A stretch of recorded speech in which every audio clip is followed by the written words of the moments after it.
स्वागत है आप सभी का हमारे यूट्यूब चैनल चंद मैथ्स में। तो देखिए लास्ट वाले क्लास में हमने आपको एक्सरसाइज 3.2 के लिए बेसिक परिचय हमने आपको बताया था, जिसमें हमने आपको बताया था कि कब रैखिक समीकरण युग्म आपका संगत होता है और कब असंगत होता है। और उसमें हमने आपको ये भी करके बताया था कि कब रैखिक समीकरण युग्म का एक हल होता है और कब अपरिमित रूप से अनेक हल होते हैं और कब रैखिक समीकरण युग्म का कोई हल नहीं होता। तो इन सब सारी चीजों को हमने एक्सरसाइज 3.2 के क्वेश्चन करने से पहले हमने आपको बता दिया है, जिसका नाम हमने दिया था एक्सरसाइज 3.2 के लिए बेसिक परिचय। तो आज की इस क्लास में आपको कुल मिलाकर एक्सरसाइज 3.2 के लिए बारी बारी से क्वेश्चन सॉल्व करके दिखाएंगे।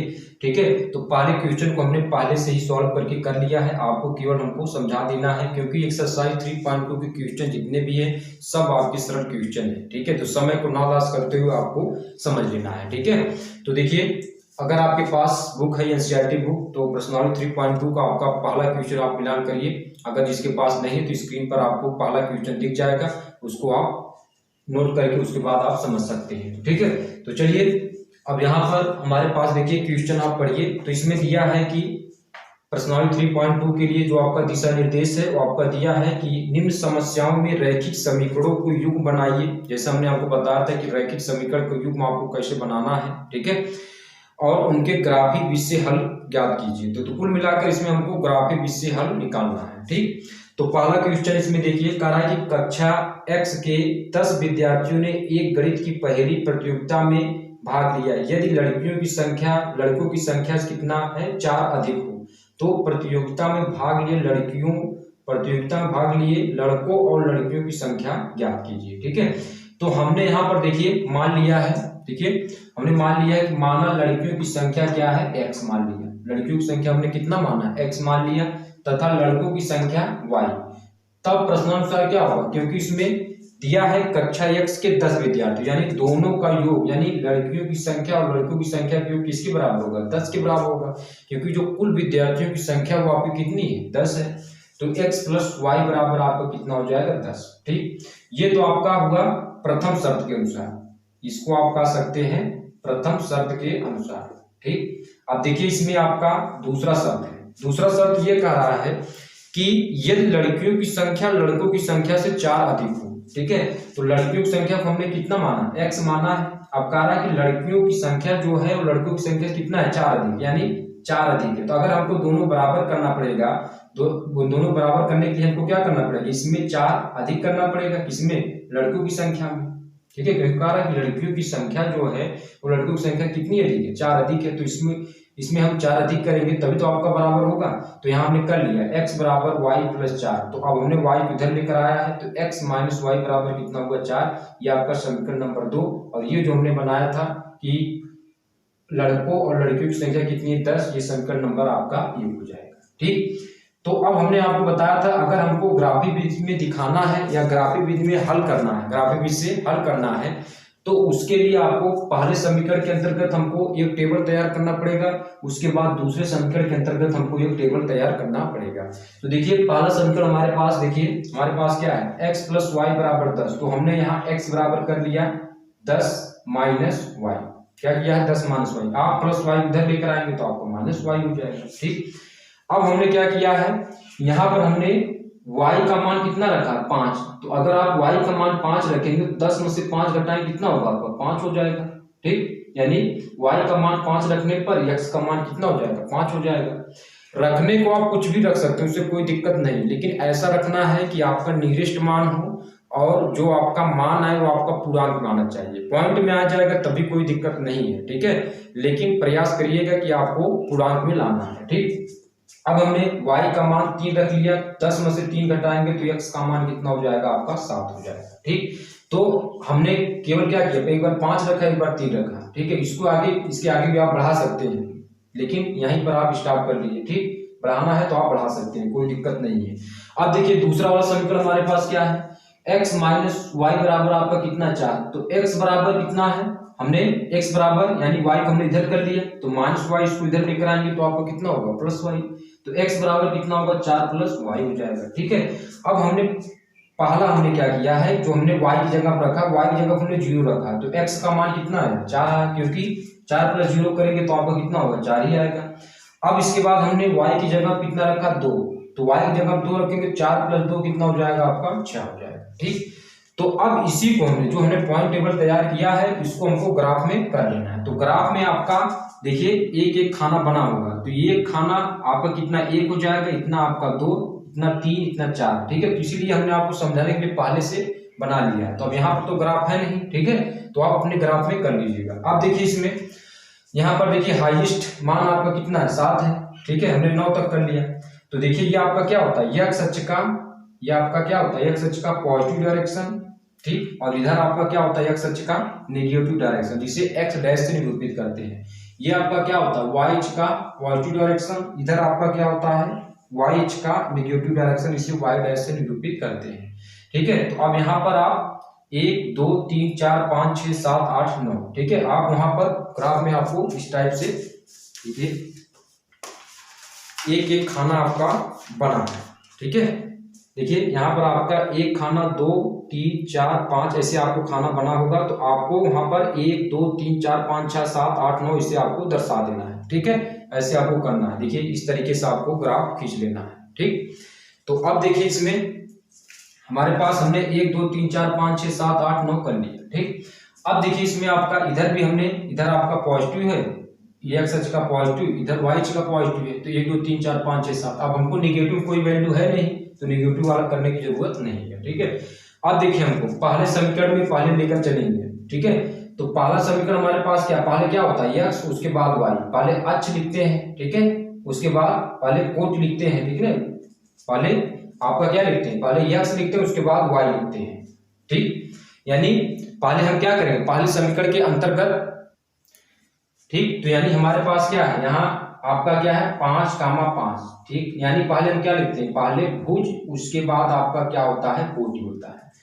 ठीक है, तो अब इसमें देखिए पहले हम क्या करेंगे, आपका x अक्ष के पॉजिटिव डायरेक्शन में 5 कदम, तो x अक्ष के पॉजिटिव डायरेक्शन में 1 2 3 4 5, तो 5 कदम यानी यहाँ पर हुआ। ठीक है, उसके बाद y अक्ष के पॉजिटिव डायरेक्शन कितना 5 कदम, तो y अक्ष के पॉजिटिव डायरेक्शन में आप ऐसे 1 2 3 4 5, फिर इन दोनों को और इन दोनों को आप ऐसे मिलान कर दीजिए, यानी ऐसे ऐसे आपको मिलान कर देना है।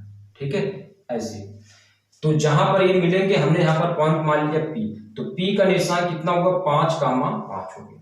पहले आप क्या करेंगे, समीकरण 1 से शुरुआत करेंगे, जो आपने x और y का मान निकाला है। ठीक, अब इसके बाद x का मान 7 है और y का मान 3, यानी x अक्ष के पॉजिटिव डायरेक्शन में कितना चलना है 7, तो x अक्ष के पॉजिटिव डायरेक्शन हमारे पास यानी ये 7 हो गया। और उसके बाद हमको y अक्ष के पॉजिटिव डायरेक्शन कितना 3, तो ये आपका 3, तो ऐसे डॉटेड कर देंगे, यानी ऐसे ऐसे ऐसे आपको कर लेना है, यानी इसको ऐसे यहाँ पर कर लेना है इस टाइप से।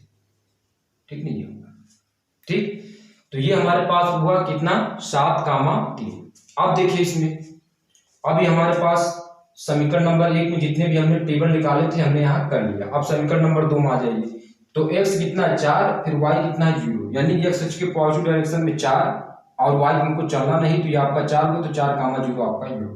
उसके बाद x अक्ष के पॉजिटिव डायरेक्शन में 6 और y अक्ष के पॉजिटिव डायरेक्शन कितना 2, तो x अक्ष के पॉजिटिव डायरेक्शन में 6 यहाँ हुआ और y अक्ष के पॉजिटिव डायरेक्शन में 2, तो इसको भी आप ऐसे मिलान कर लीजिए।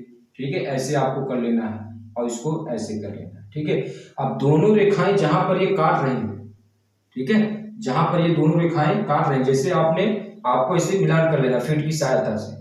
ठीक है, फीट की सहायता से आपको, यानी ये आपका पहला पॉइंट, ये दूसरा, तो आपको इसे फीट की सहायता से मिलान कर लेना है। ठीक है, एक रेखा खींच लेना है, फिर ये आपका यहाँ पॉइंट मिला और एक यहाँ, तो इसको मान PQ, इसका नाम R कर देते हैं, इसका S कर देते हैं, तो आपको ऐसे मिलान कर लेना है। तो जहां पर दोनों रेखाएं काटेंगी तो फिर उनको हम क्या करेंगे, ऐसे मिलान कर देंगे। यहाँ पर ये कटा है तो ऐसे आपको मिलान कर लेना है। ठीक है, यानी उसको अक्ष को मिला देना है। ठीक है, तो जहां पर ये मिलेंगी तो आप देखिए यहाँ पर कितना मिला है 7 पे, तो 7 मिला, तो यानी x बराबर 7 हो जाएगा, क्योंकि पहले x लिखते हैं उसके बाद y, और y बराबर हमारे पास कितना होगा 3। तो यानी हम ये कह सकते हैं कि लड़कियों की संख्या कितनी है 7 है और लड़कों की संख्या कितनी है 3 है। तो दोनों को जोड़ देंगे, यानी 7 + 3 बराबर कितना हो जाएगा 10। तो इस प्रकार हमारे पास ग्राफिक विधि से हमने दिखा दिया कि हमारे पास क्या है, यानी लड़कियों की संख्या लड़कियों की संख्या बराबर 7 है तथा लड़कों की संख्या कितना है 3। तो यही आपका क्या हो जाएगा, राइट आंसर हो जाएगा। ठीक है, आपको यह प्रक्रिया आपको क्या कर लेना है, ग्राफ में कर लेना है। जैसा कि हमने आपको बता दिया कि ऐसी प्रकार से आपको ग्राफ मिला आप खरीदेंगे तो आपको इसी तरीके से मिल जाएगा। ठीक है, तो आपको एक आपका एक्स अक्ष का पॉजिटिव डायरेक्शन बना लेना है, उसके बाद आपका एक वाई अक्ष का पॉजिटिव डायरेक्शन बना लेना है। फिर इसमें आपको एक एक खाना आपको मिलेगा, तो उसमें आपको 1 2 3 4 5 6 7 8 9 जितना आपको दर्शाना आप दर्शा सकते हैं। उसके बाद उसको आप एक एक आपके समीकरण नंबर 1 में जो आपके पॉइंट टेबल बनाया है, पहले आप एक्स लिखेंगे, उसके बाद वाई लिखेंगे। ठीक है, जितना भी आपने बनाया है उसको आपको इस तरीके से दर्शा देना है। फिर उसके बाद दोनों बिंदु अगर इस तरीके से काट रहे हैं तो आपको ऐसे मिला देना है। तो जहां पर वो मिलेंगे वहीं पर आपका क्या होगा, एक्स और वाई का मान निकल आएगा।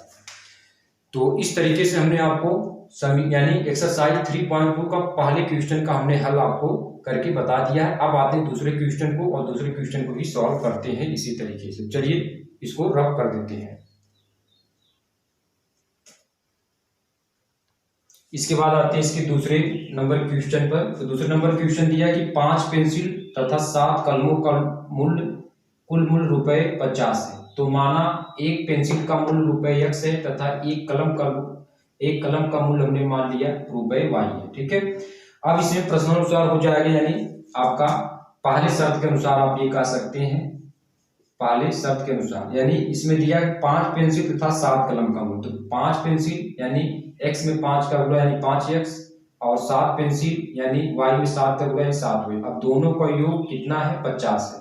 ठीक है, इसमें दिया है कि 5 पेंसिल तथा 7 कलमों का कुल मूल्य कितना है आपका 50। तो यानी दोनों का मूल्य किसके बराबर है, 50 के बराबर है। तो दोनों का योग आप कह सकते हैं, बीच में प्लस लगा देंगे तो 5x + 7y बराबर कितना होगा 50। तो ये आपका क्या बनेगा, रैखिक समीकरण बनेगा, जो आपका पहला है। ठीक है, यानी रैखिक समीकरण नंबर 1 आपका बन गया। अब इसमें देखिए दूसरे शर्त के अनुसार आपका क्या कहा है।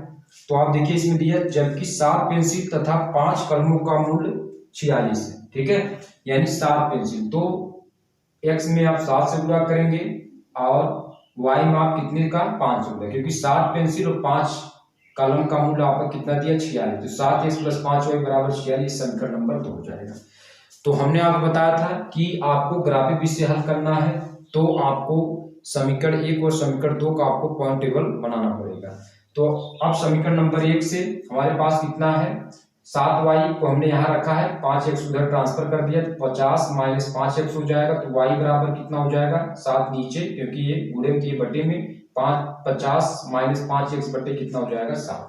अब देखिए इसमें हमने क्या किया है कि हमने x का मान 10 रखा है, तो y का मान कितना होगा 0। आप रख कर देख लीजिएगा, तो x का मान आप जब 10 रखेंगे तो y का मान कितना हो जाएगा 0, और जब x का मान आप -4 रखेंगे तो y का मान कितना हो जाएगा 10 हो जाएगा। ठीक है, अब यहीं तक हमने रख लिया है। रखने के अलावा आप कुछ भी कोई संख्या रख सकते हैं, लेकिन इतना आपको ध्यान देकर चलना है कि जो भी रखें आपको पूर्णांक में आना चाहिए। पॉइंट में आए तभी कोई दिक्कत नहीं है, तभी आप कर लेंगे। ठीक है, अब देखिए समीकरण 2 से। ठीक है, तो समीकरण 2 हमारे पास कितना, 7x + 5y बराबर 46। तो 5y को हमने यहाँ रखा है, बाकी सब इधर कर लिया। तो 46 इसको इधर लेकर आएंगे तो -7x, तो y बराबर कितना हो जाएगा 5 बटे में 46 - 7x बटे कितना होगा 5। अब देखिए इसमें हमने क्या किया है, एक बार x का मान 8 रखा है, तो y का मान कितना होगा -2। फिर एक बार x का मान हमने -2 रखा है, तो y का मान कितना हो गया 12। अब इसी को हमको क्या करना है, ग्राफ में दिखा देना है। ठीक है, तो पहले बनाइए, पहले समीकरण हमने जो पॉइंट टेबल बनाया था, यानी 10, 0, यानी x अक्ष के पॉजिटिव डायरेक्शन में 10 और y पर हमको चलना नहीं है, तो ये हमने मान लिया ये हमारे पास a है। a का निशान कितना हुआ 10, 0। ठीक, जैसे आपको ग्राफ में 1 2 3 4 5 6 7 ऐसे आपको कर लेना है, एक एक खाना बना रहेगा। ठीक है, अब इसके बाद हमको क्या करना है, x पर -4 यानी x अक्ष के नेगेटिव डायरेक्शन में कितना चलना है -4, यानी यहाँ पर आ गया -4। ठीक है, ये, और फिर उसके बाद क्या है, y अक्ष के पॉजिटिव डायरेक्शन में 10, तो y अक्ष के पॉजिटिव डायरेक्शन में 10 यानी हमारे पास यहाँ हो गया। तो इसको ऐसे मिला देंगे तो यहाँ पर आ गया, यानी -4, 10। आप बी और ए को मिला देंगे, तो बी और ए को ऐसे यानी यहाँ से और यहाँ तक फीट की सहायता से आपको ऐसे मिलान कर देना है। ठीक है, फीट की सहायता से मिलान कर देंगे, मिलान कर देना है। तो जो हमारे पास मिलान करने के बाद यानी ये हमारे पास मिलान करने के बाद आया, तो ये हमारे पास जो रेखा है ये किस समीकरण का है, ये रेखा हमारे पास पहले समीकरण के अंतर्गत है। तो आपको पहला समीकरण यहाँ लिख देना, यानी 5x + 7y = 50, क्योंकि पहले समीकरण के अंतर्गत हमने ये पॉइंट टेबल बनाया था। तो ये हमारे पास ये यानी ये जो पूरी रेखा होगी वो आपका पहला समीकरण होगा, यानी 5x + 7y = 50 हो जाएगा। अब इसके बाद दूसरे समीकरण पर आ जाइए। तो दूसरा समीकरण पर हमारे पास क्या है कि हमारे पास क्या है 8 -2, यानी x अक्ष के पॉजिटिव डायरेक्शन हमको कितना चलना 8, यानी 8 आपका यहाँ, और y अक्ष के निगेटिव डायरेक्शन कितना चलना -2, यानी हमने यहाँ मिलान कर दिया। तो इसको हमने डी पॉइंट माना है, तो 8 -2, ठीक है, ये हमारे पास कितना हुआ 8 -2। फिर x अक्ष के पॉजिटिव डायरेक्शन में -2, फिर y अक्ष के निगेटिव डायरेक्शन में -2, तो x अक्ष के निगेटिव डायरेक्शन यानी -2 आपका यहाँ है। फिर उसके बाद y अक्ष के पॉजिटिव डायरेक्शन कितना 12, तो 12 हमारे पास यहाँ पर, ठीक है, ये होगा। ठीक, तो ऐसे आपको कर लेना जैसे हमने आपको पहले वाले क्वेश्चन बताया था। ठीक है, तो यहाँ पर हमारे पास कितना होगा -2, 12, यानी क्योंकि पहले x लिखते हैं उसके बाद y, तो ये -2, 12 ये आपका C पॉइंट और ये हमारे पास D पॉइंट। तो ऐसे आपको मिलान कर देना है। तो ऐसे जब मिलान करेंगे तो ये आपका Q पॉइंट पे आपका क्या करेगा प्रतिच्छेद बिंदु होगा। ठीक है, प्रतिच्छेद बिंदु हमारे पास क्या है Q पॉइंट। जब आप मिलान करेंगे तो ये दोनों रेखाएं कहीं पर कटेंगी, प्रतिच्छेद बिंदु हमारे पास Q है और वो आपका क्या है, अब आपको देख लेना। हमने आपको बताया था कि जहां पे प्रतिच्छेद करेंगे उसको आप सीधी फीट की सहायता से मिलान कर देना है। तो पहले x लिखते हैं यानी आपका 3 और उसके बाद y यानी आपका 5। ठीक है, यानी अब ये कह सकते हैं कि एक पेंसिल का मूल्य हमारे पास कितना हो जाएगा ₹3 हो जाएगा, और एक कलम का मूल्य रुपए हमारे पास कितना हो जाएगा आपका 5 हो जाएगा। ठीक, अब अगर आंसर की जांच करना है तो x और y रखने के बाद 50 इधर तो 50 इधर आना चाहिए। तो यानी 5 × 15 और यहाँ 7 बचे 35, 15 और 35 जोड़ेंगे कितना 50, इधर भी 50 इधर भी 50 हो जाएगा। ठीक है, तो इस प्रकार हमने आपका एक्सरसाइज 3.2 का हमने आपको दूसरा क्वेश्चन हमने आपको करके बता दिया है। तो आपको इसको इस तरीके से आपको नोट डाउन कर लेना है। ठीक, आपको ये प्रक्रिया ग्राफ में करना है जैसे हमने आपको बताया था। और पहले वाला समीकरण हमने आपको यानी जो हमने रेखा बनाया तो उसका हमने समीकरण नहीं लिखा था, तो आप उसमें लिख लेना। ठीक है, चलिए, तो अब दूसरा तक हमने कर लिया है। अब इसके बाद आते हैं आपका दूसरे क्वेश्चन पे आते हैं। दूसरा क्वेश्चन देखते हैं आपके कुल कितने पार्ट है। तो चलिए पहले इसको रब कर लेते हैं। अब इसके बाद आते हैं इसके दूसरे क्वेश्चन पे। तो दूसरा क्वेश्चन देखिए आपको स्क्रीन पर दिख रहा होगा। ठीक है, तो इसमें देखिए आपको दिया है कि अनुपातों A1/A2, B1/B2 और C1/C2 तुलना कर ज्ञात कीजिए कि निम्न समीकरण युग्म द्वारा निरूपित रेखाएं एक बिंदु पर परिच्छेद करती हैं कि समांतर अथवा संपाती है। तो पहले ट्रिक देख लो, 4G ट्रिक आपका क्या है। ठीक है, तो रैखिक समीकरण युग्म एक बिंदु पर परिच्छेद तब करती है, ठीक है, यानी किसकी तुलना करके A1/A2, B1/B2, C1/C2 की तुलना करके। अगर आपको जल्दी से पता करना है तो आप ये 4G ट्रिक का प्रयोग करेंगे। ठीक है, तो पहला ट्रिक क्या है, रैखिक समीकरण युग्म एक बिंदु पर प्रतिच्छेद तब करती है जब A1/A2 is not equal to B1/B2। ठीक है, यानी एक बिंदु पर परिच्छेद तब करेंगी जब A1/A2 is not equal to B1/B2। ठीक है, और इस दशा में रैखिक समीकरण युग्म आपका क्या होता है, संगत होता है। अब इसके बाद जब तीसरा क्वेश्चन आएगा तो उसमें आपको संगत और असंगत देखना है। ठीक है, तो आप संगत और असंगत कैसे देखेंगे, यदि A1/A2 is not equal to B1/B2 तो समीकरण युग्म क्या होगा, संगत होगा, और वो एक बिंदु पर परिच्छेद करेंगे। तो दोनों आप इसी तरीके से आप 4G ट्रिक से समझ सकते हैं कि एक बिंदु पर परिच्छेद तब करती हैं जब A1/A2 is not equal to B1/B2, और उस दशा में समीकरण युग्म क्या होता है, संगत भी होता है। अब दूसरा देखिए, रैखिक समीकरण युग्म संपाती कब होता है, जब A1/A2 बराबर B1/B2 बराबर C1/C2। ठीक है, अगर ये तीनों बराबर हैं तो उस दशा में रैखिक समीकरण युग्म संगत भी होता है, और जो आपका रैखिक समीकरण युग्म होता है वो आपका क्या होता है, संपाती भी होता है। तीसरा आपका देखिए, रैखिक समीकरण युग्म समांतर कब होता है, यदि A1/A2 B1 बटे B2 is not equal C1 बटे C2 है, तो रैखिक समीकरण युग्म क्या होता है, समांतर होता है, और वो समीकरण युग्म आपका क्या होता है, असंगत होता है। वो आपका क्या होता है, असंगत होता है। यानी संगत कब होता है, जब रैखिक समीकरण युग्म संपाती और एक बिंदु पर परिच्छेद करेंगे तो संगत होगा, और जब रैखिक समीकरण युग्म समांतर जब रैखिक समीकरण युग्म असंगत होगा तो आपका क्या होगा, यानी रैखिक समीकरण युग्म आपका समांतर जब होगा तो आपका क्या होगा, असंगत होगा। ठीक है, ऐसे आपको चेक कर लेना है। ठीक है, तो आपको समझ में आ गया होगा। इसी ट्रिक का प्रयोग करते हुए आपको अभी दूसरे का पहला वाला क्वेश्चन आपको करके बताते हैं। तो दूसरे का पहला देखिए, समीकरण युग्म आपका क्या दिया है, 5x माइनस 4y प्लस 8 बराबर 0। तुलना किससे करेंगे, a1x plus b1y plus c1 बराबर 0 से। तो a1 बराबर कितना हो गया 5, b1 बराबर -4 चिन्ह सहित लिखेंगे, c1 बराबर कितना है 8। ठीक, ये आपका हो। अब इसके बाद दूसरा समीकरण, समीकरण युग्म में है तो दो समीकरण आपके रहेंगे, यानी आपका दूसरा इसी, यानी 7x प्लस 6y माइनस 9 बराबर 0, यानी a2x लिखेंगे, इसको b2y और इसको आप c2 बराबर 0। तो a2 बराबर कितना है 7 है, b2 बराबर 6 है, c2 बराबर कितना है -9 है। c2 बराबर कितना है -9। तुलना कर रहे हैं, देखिए चिन्ह सहित आपको लिखना है। अब आपको पहले क्या करना है, a1 बटे a2 बराबर b1 बटे b2 चेक करना है। ठीक है, अगर ये बराबर होगा तब जाकर हम c1 बटे c2 चेक करेंगे। ठीक है, तो अब देखिए a1 बटे a2, तो a1 हमारे पास कितना है 5 है, ठीक है, और a2 हमारे पास 7 है, 5 बटे 7। फिर उसके बाद b1 हमारे पास कितना है -4 है, और b2 हमारे पास 6 है। तो क्या ये बराबर है, बराबर नहीं है। तो जब ये बराबर नहीं है तो पूछा क्या है, पूछा ये है कि तुलना कर ज्ञात कीजिए निम्न समीकरण युग्म द्वारा निरूपित रेखाएं एक बिंदु पर परिच्छेद करती हैं, समांतर अथवा संपाती है। तो a1 बटे a2 is not equal to b1 बटे b2 है, तो आपका क्या होगा, एक बिंदु पर परिच्छेद करेंगे। तो अब यहां ये लिखेंगे, यह रैखिक समीकरण युग्म, रैखिक समीकरण युग्म,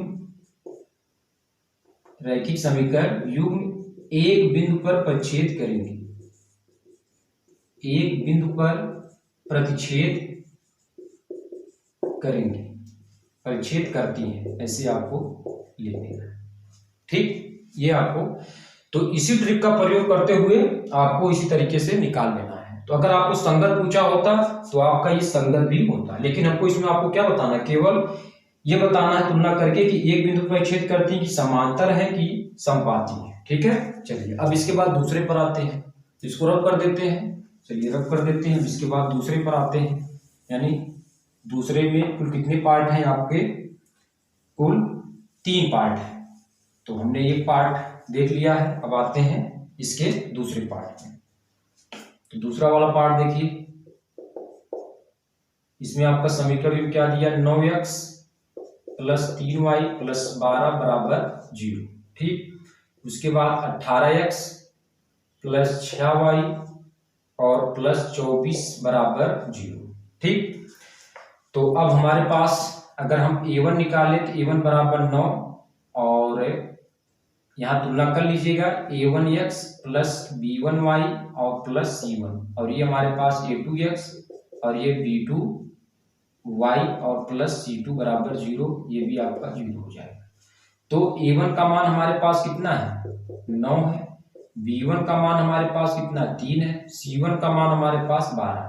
ठीक है, a2 का मान देखिए आपका कितना 12, तो a2 बराबर 18, a2 का मान 18 है, b2 का मान कितना है 6 है, और c2 का मान हमारे पास कितना है 24। तो पहले हम क्या देखेंगे, a1 बटे a2 बराबर b1 बटे b2 चेक कर लेंगे, चेक कर लेते हैं। ठीक है, तो a1 बटे a2 यानी 9 बटे 18 बराबर 3 बटे 6, ये बराबर है। देखिए अगर कट करेंगे तो 9 दूना 18, ठीक है, 9 दूना 18 और 3 दूना 6, यानी 1 बटे 2 और 1 बटे 2। अब हम क्या चेक करेंगे, c1 बटे c2 चेक कर लेंगे। C1/C2। C1 हमारे पास कितना है 12 और C2 हमारे पास कितना है 24। तो 12 दूना 24 यानी आपका कितना होगा 1/2। यानी हम ये कह सकते हैं कि ये किस रूप का होगा A1/A2 बराबर B1/B2 बराबर C1/C2। ठीक है, तो अब देख लीजिए फॉरजी ट्रिक में आपका किसका पालन कर रहा है, तो इसका यानी रैखिक समीकरण युग्म क्या होगा समपाती होगा। A1/A2 बराबर B1/B2 बराबर C1/C2। तो अब यहाँ क्या लिखेंगे, यह समीकरण युग्म यानी रैखिक समीकरण युग्म पूरा लिख लीजिएगा, रैखिक समीकरण युग्म क्या होगा समपाती है, समपाती ऐसे आपको कर लेना है। पहले तो आपको A1/A2 बराबर B1/B2 दिखाना है। अगर A1/A2 बराबर B1/B2 हो गया तब जाकर आप C1/C2 चेक करेंगे। अगर बराबर नहीं होगा तो आपको उतने बता देना है कि वो आपका समीकरण युग्म क्या होगा, एक बिंदु पर परिच्छेद करेगा। ठीक है, अब जब बराबर हो जाएगा तब जाकर आपको C1/C2 चेक करना है। ठीक है, ऐसे आपको करना है। तो ये हमारे पास हो गया दूसरे का दूसरा पार्ट, यह समीकरण युग्म आपका क्या है समपाती है। अब आते हैं तीसरे वाले पे, तो चलिए इसको रब कर लेते हैं। अब आइए तीसरा वाला आपका क्या है,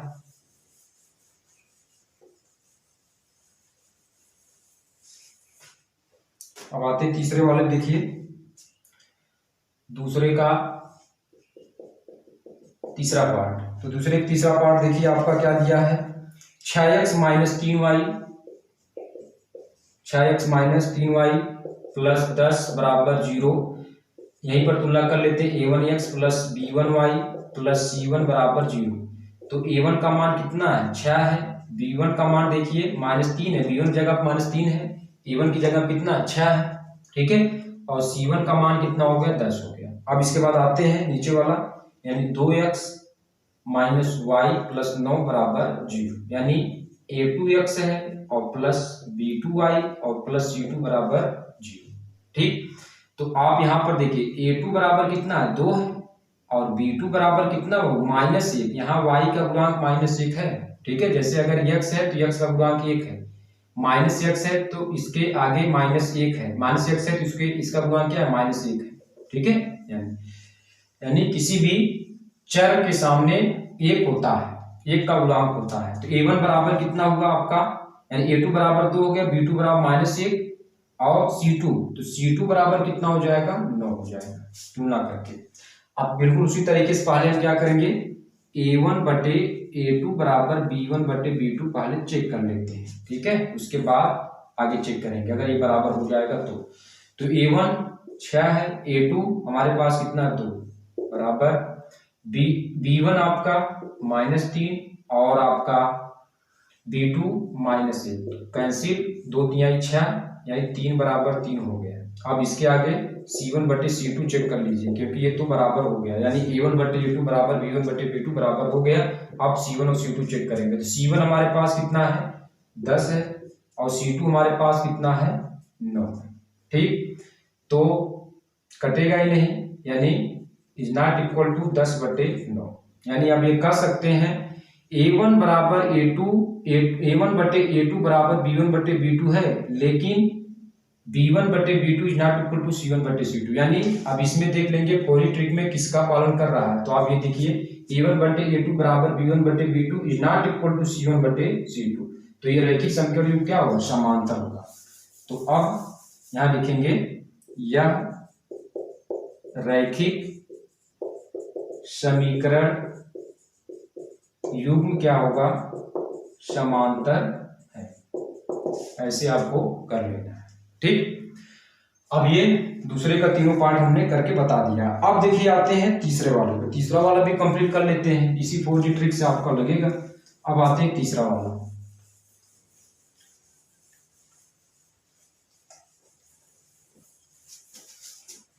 तीसरा वाला देखिए तीसरे का पहला समीकरण युग्म क्या है, तो आपका दिया है 3x प्लस 2y बराबर 5। ठीक, अब इसमें देखिए यानी A1x प्लस B1y बराबर क्या है आपका C1। ठीक, अब देखिए आगे 2x - 3y बराबर 7, यानी a2x प्लस b2y और बराबर c2। तुलना कर लीजिए। तो इसमें देखिए आपका तीसरा दिया क्या है, प्रश्न आपका ये है कि a1 बटे a2 कॉमा b1 बटे b2 और c1 बटे c2 तुलना कर ज्ञात कीजिए कि निम्न रैखिक समीकरण युग्म संगत है या असंगत है। तो संगत और असंगत कहानी हमने आपको पहले बता दिया है, आपको केवल a1 बटे a2 b1 बटे b2 ऐसे चेक करके बता देना है। तो a1 का मान हमारे पास 3 है, b1 का मान 2 है, c1 का मान 5 है, a2 का मान कितना है 2 है, b2 का मान -3 है और c2 का मान कितना है 7 है। तो पहले हम क्या करेंगे, a1 बटे a2 बराबर b1 बटे b2 देखते हैं। तो a1 बटे a2 बराबर b1 बटे b2 पहले चेक कर लेंगे, ठीक है। तो चेक कर लेते हैं पहले, ठीक है, ऐसे करके। तो यानी 3 बटे 2 बराबर b1 बटे b2 यानी आपको कितना है 2 बटे -3। तो क्या ये बराबर है, बराबर नहीं है, ठीक है। जब ये बराबर नहीं है तो क्या ये समीकरण युग्म संगत है कि असंगत है। तो संगत और असंगत वाला देख लीजिए, संगत कब कब होगा, यानी जब वो क्या करे a1 बटे a2 is not equal to b1 बटे b2 तब संगत होगा रैखिक समीकरण युग्म, या तो a1 बटे a2 बराबर b1 बटे b2 बराबर c1 बटे c2 तब आपका क्या होगा, संगत होगा। यानी दो केस में संगत होता है। पहला आपका a1 बटे a2 is not equal to b1 बटे b2 तब भी संगत होगा, और a1 बटे a2 बराबर b1 बटे b2 बराबर c1 बटे c2 तब भी संगत होगा। यही दो केस में संगत होता है। तो अब देखिए a1 बटे a2 is not equal to b1 बटे b2 तब यहाँ पर क्या होगा, यानी अब यहाँ लिखेंगे अतः यह रैखिक समीकरण युग्म क्या है आपका, संगत है। रैखिक समीकरण युग्म आपका क्या है, ये संगत है, ठीक, क्योंकि ये आपका पहले वाले कंडीशन का पालन कर रहा है, यानी a1 बटे a2 is not equal to b1 बटे b2 का पालन कर रहा है। अब आते हैं तीसरे, पहला पार्ट हो गया, दूसरा वाला देख लेते हैं। दूसरा क्या है उसको देख लेते हैं।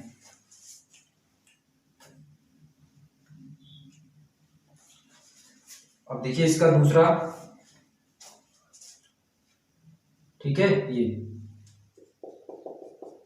दूसरा देखिए 2x माइनस 3y बराबर 8, उसके बाद 4x माइनस 6y बराबर 9, a1 बराबर कितना 2 है, b1 बराबर -3, c1 बराबर 8, a2 बराबर 4 है, b2 बराबर कितना है आपका -6 है, c2 बराबर 9, ठीक।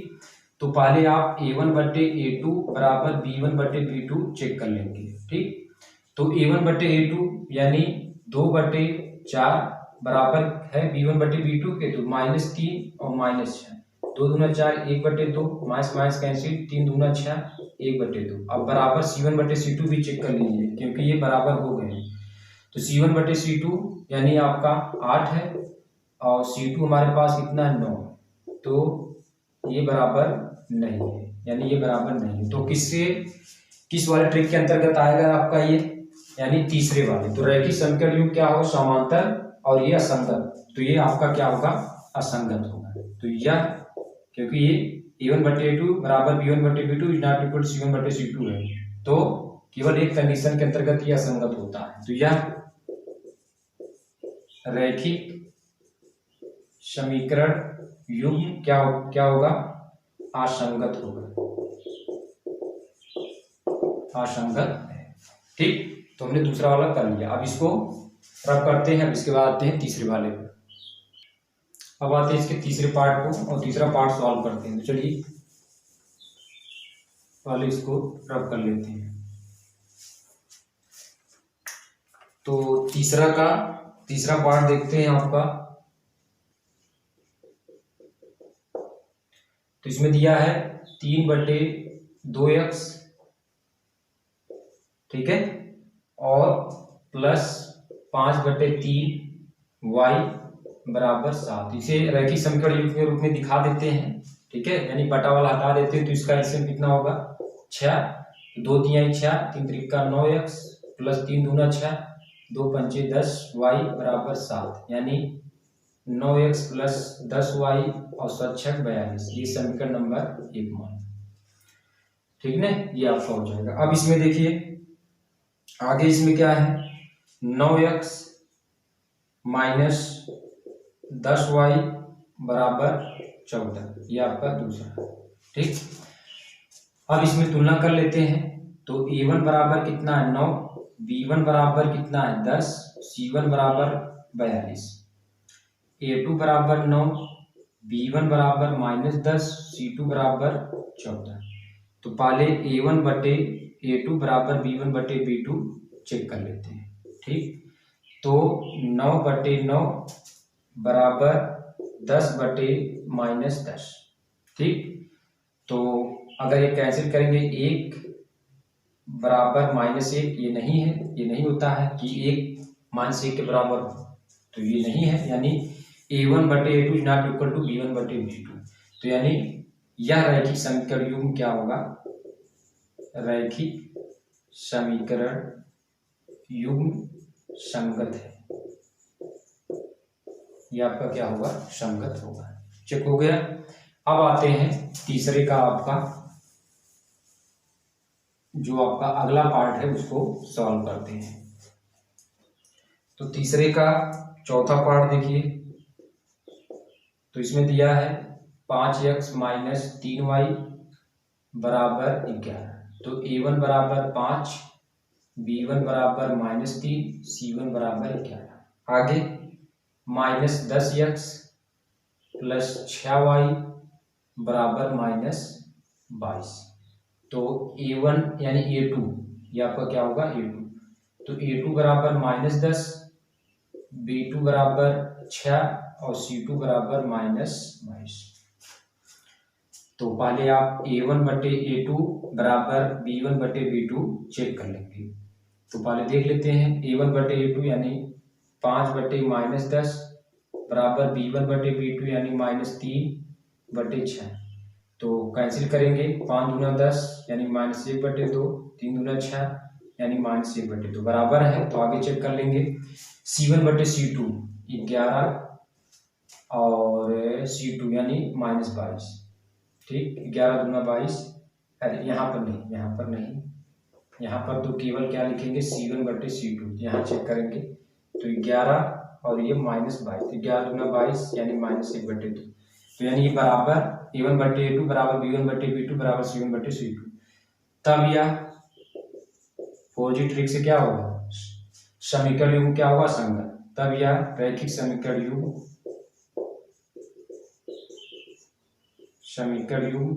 असंगत है, असंगत है, ठीक। अब इसके बाद तीसरे का लास्ट पार्ट आते हैं, पांचवा पार्ट क्या है उसको सॉल्व करते हैं।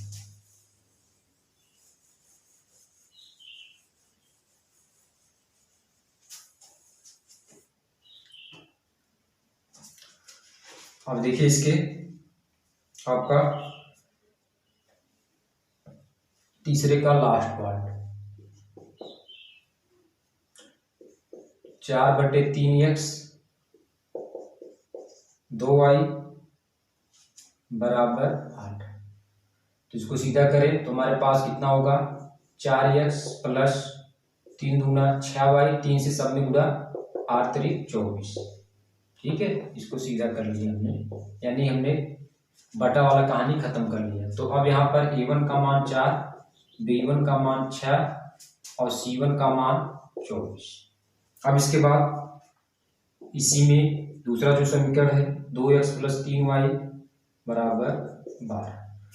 तो a2 का मान 2, b2 का मान 3, c2 का मान 12। तो a1 बटे a2 बराबर b1 बटे b2 पहले तुलना कर लेंगे। तो a1 बटे a2 देख लीजिए, तो यानी 4/2 बराबर b1 बटे b2 यानी 6/3। तो 2 दूना 4, 3 दूना 6। अब हमको c1 बटे c2 चेक करना पड़ेगा। तो c1 24 और c2 12, कैंसिल, यानी यह आपका समीकरण युग्म क्या होगा, असंगत होगा। अतः यह समीकरण युग्म यानी इसका पालन कर रहा है तथा यह समीकरण यानी रैखिक समीकरण, ऐसे आपको लिखना है, अतः यह रैखिक समीकरण युग्म असंगत। ठीक, तो इस प्रकार हमने एक पहला, दूसरा और तीसरे क्वेश्चन के अंतर्गत जितने भी पार्ट थे सभी पार्ट को हमने कर लिया है। तो इस वीडियो लेक्चर को यहीं पर समाप्त करते हैं। इसके बाद जो वीडियो लेक्चर होगा उसमें चौथे पार्ट से आगे करके बताएंगे। तो चलिए इस वीडियो लेक्चर को यहीं पर समाप्त करते हैं।